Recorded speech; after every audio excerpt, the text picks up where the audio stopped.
Adrian Deacy hugs daughter Charlotte at a memorial for Joe. Photo, Keith Heneghan, the grieving father of a young man who was beaten to death in a Co Mayo town, has appealed to those who know what happened to my beautiful boy to come forward. Adrian Deacy led tributes to his only son, Joe Deacy, 21, at a mass in the Church of the Immaculate Conception and St. Joseph in Bohola, Co Mayo.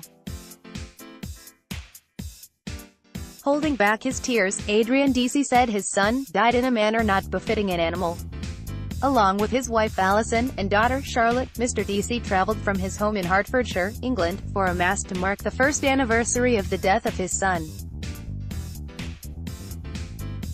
The late Joseph Deacy, pictured with Mayo footballer Lee Keegan Joe, who was third-generation Irish, was subjected to a fatal assault while on a two-week holiday in his ancestral home of Swinford, Co Mayo. He was discovered outside a house at Gortnasillo, Swinford, Co Mayo, at around 6 a.m. on Saturday, August 13, 2017.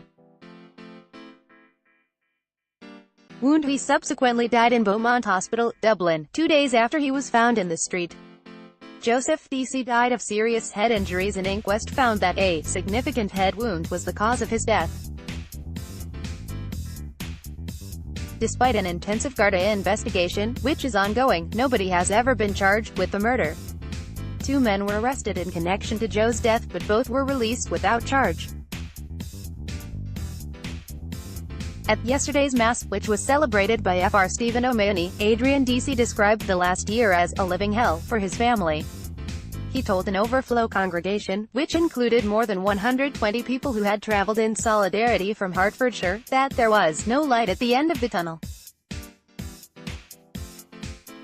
Mourners Crime Stoppers are appealing for information about the death of tourist Joe Deacy. The Deacy family believe someone is withholding information that could lead to a breakthrough in the murder case. Mr. Deacy urged mourners that instead of praying for Joe, they should redirect their prayers to those who know what happened, my beautiful boy. Without doubt, those persons are also suffering. Hopefully someone, somewhere, possibly in this parish, will have the courage to come forward. Following the memorial mass, hundreds of people, many of them from St. Colmcille's GAA club in Hertfordshire, for whom Joe Deacy played with distinction, joined locals in walking with the family to the location where the young footballer was discovered. They carried placards which proclaimed "Justice for Joe" and "Someone knows what happened," before dispersing later to a memorial GAA match in the dead youth's honour in nearby Swinford.